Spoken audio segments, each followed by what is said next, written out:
உங்கள் வீட்டில் நடைபெறும் அனைத்து விதமான விசேஷங்களுக்கும் மிக குறைந்த விலையில் உலகத்தரம் வாய்ந்த கேமராக்கள் மூலம் போட்டோகிராஃபி எடுத்து தரப்படும். Book as now. இது அப்படியே கம்ப்ளீட்டாக வேற மாதிரி இருக்கு. ரிலேஷன்ஷிப், ஃபேமிலி எல்லாமே கனெக்ட் ஆகும். போர் அடிக்கல, லேக் ஆகல. மியூசிக்லேருந்து எல்லாமே நல்லா இருந்துச்சு. தவிஷ் சாரும் நல்லா இருந்துச்சு. தவிஷ் நல்லா பண்ணியிருந்தாரு, சூப்பராகவே பண்ணியிருந்தாரு. எல்லாருமே மேத்யூ, வெங்கடேஷ் எல்லாருமே ஆக்சுவலாக ஹோல் கேஸ்டே நல்லா பண்ணியிருந்தாங்க.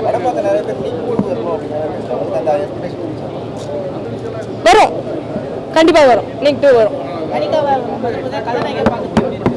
சூப்பராக பண்ணியிருக்காங்க, எல்லாருமே நல்லா பண்ணியிருக்காங்க. இது நாள் வரைக்கும் சின்ன பொண்ணாக தான் பார்த்துட்டு இருந்தோம் அஜித்துக்கு, பட் நல்லா இருக்கு. நீக் 2 வரும். செமையா இருந்துச்சு. எனக்கு பாட வராது, நான் காமெடி ஆயிரும், ரீல்ஸ்ல கலாய்ச்சி விட்டுருவாங்க. அண்ணா நான் பாடவே மாட்டேன். இல்லைண்ணா தேங்க்ஸ்ண்ணா. தனுஷோட டைரக்ஷன் நல்லா இருந்துச்சு, நல்லா பெர்ஃபார்ம் பண்ணியிருந்தாங்க.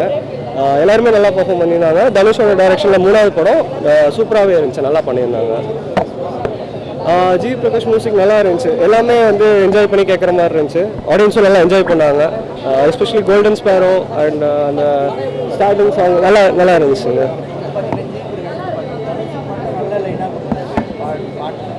பாட்டுலங்களா 3ல அனிருத் தானே,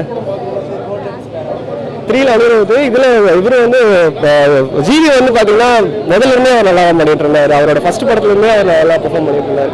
அவர் ரிகார்ட்லெஸ் ஆஃப் த ஹீரோ அவர் நல்லா பெர்ஃபார்ம் பண்ணுவார். இதுலேயும் நல்லா அவுட்புட் இருக்கு. ஸோ டிராகன் ஒன்றும் பார்க்கலைங்க, இனிமேல் தான் பார்க்கலாம்.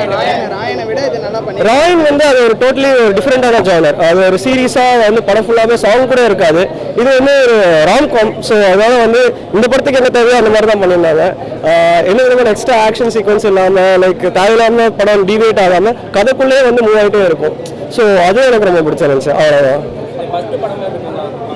தவிஷோடது கேட்குறீங்களா இல்லை தனுஷோடது கேட்குறீங்களா இல்லை தவிஷோட ஃபர்ஸ்ட் படம் மாதிரி அந்த டெபியூவும் தெரியும், ஆனால் நல்லாவே பெர்ஃபார்ம் பண்ணியிருந்தாங்க. சூப்பராக இருக்கு, படம் சூப்பராக இருக்குது ப்ரோ. இல்லை ப்ரோ, இந்த ஜென்ரேஷனுக்கு ஏற்ற மாதிரி ஒரு ஸ்டோரி தான் ப்ரோ. அதாவது படிக்காமல் இருந்துட்டு என்னென்ன பண்ணுறோமோ அந்த மாதிரி ஒரு ஸ்டோரி தான் ப்ரோ.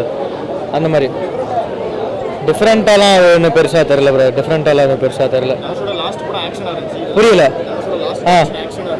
இல்லை ப்ரோ, அதெல்லாம் அப்படி ஒன்று இது அவரே சொல்கிற மாதிரி தான் ப்ரோ. யூஸ்வலான ஒரு ஸ்டோரின்ற மாதிரி தானே அவரே ஆல்ரெடி சொல்லிட்டார். யூஸ்வலான ஒரு லவ் ஸ்டோரின்ற மாதிரி.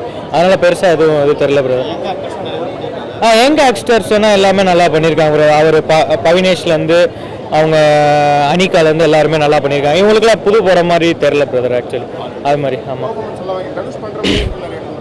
தனுஷ் அவரோட பவினோஷோட ஆக்டிங் ஃபுல்லாக தனுஷோட ஸ்டைலில் தான் இருக்குது. மோஸ்ட்லி எல்லாமே தனுஷோட ஸ்டைலில் தான் இருக்குது. மற்றபடி ஜிவி நல்லா ஒர்க் பண்ணியிருக்காரு. சினிமா புரியல ப்ரோ. செம்மையாக இருந்துச்சு, செம்ம ரெஸ்பான்ஸ் உள்ள செம்ம ரெஸ்பான்ஸ் அதுக்கு. அவர் சூப்பராக பண்ணியிருந்தார். அவர் ஆக்சுவலி லியோவிலே பார்த்துட்டோம்ல நம்ம ஆக்சுவலி. அதனால பெருசாக இது காமெடிலாம் பெருசாக கனெக்ட் ஆகுது பிரதர். எதுவுமே கனெக்ட் ஆகலை பிரதர். தேங்க்யூ. 3 படமும் 3 ஸ்டைலில் பண்ணியிருக்காரு. அது சூப்பராக இருந்துச்சு. அந்த படம் பெஸ்ட், இந்த படம் பெஸ்ட்லாம் சொல்ல முடியாது. பட் இது ரொம்ப நல்லா இருந்துச்சு, ரொம்ப என்டர்டெய்னிங்காக இருக்குது. பார்க்கலாம், எல்லாருமே பார்க்கலாம். அவர் சொன்ன மாதிரி படம் வேறு லெவல், கோல்டன் ஸ்பேரோ வேறு லெவல். அவர் சொன்ன மாதிரி தான், ஜாலியாக வாங்க ஜாலியாக போங்க, அதுபடி தான் இருந்துச்சு. எப்படி போச்சுன்னே தெரியல டைம், ஆனால் சூப்பராக போயிடுச்சு எல்லாமே. அதெல்லாம் கரெக்டாக யூஸ் பண்ணியிருக்காங்க. எல்லா கேரக்டரும் இம்பார்ட்டன்ஸாக கொடுத்துருக்காங்க. அஞ்சலி மேடம் கேரக்டர் சூப்பராக பிடிச்சிருந்தது எங்களுக்கு. மியூசிக் சூப்பராக இருந்துச்சு. அவர் பேக் போன்னே சொல்லலாம் படத்துக்கு, நல்லா இருந்துச்சு சூப்பராக. அவர் நடுவில் பாடு கூட பாடியிருந்தார், அது கூட நல்லா இருந்துச்சு. எக்ஸ்பெக்ட் பண்ணலாது. அதுதான் எப்படின்னே தெரியல. அந்த படம் ஃபுல் ஆக்ஷன் இதுவாக இருக்கும், இது ஃபுல்லாக லவ். ஒரு இதுவுமே ஆக்ஷன் பண்ணுற மாதிரி எதுவுமே இல்லை, ஆனால் ஃபுல்லாக என்டர்டெய்னிங்காக இருந்துச்சு. சூப்பராக இருந்துச்சு. அவ்வளோதான்.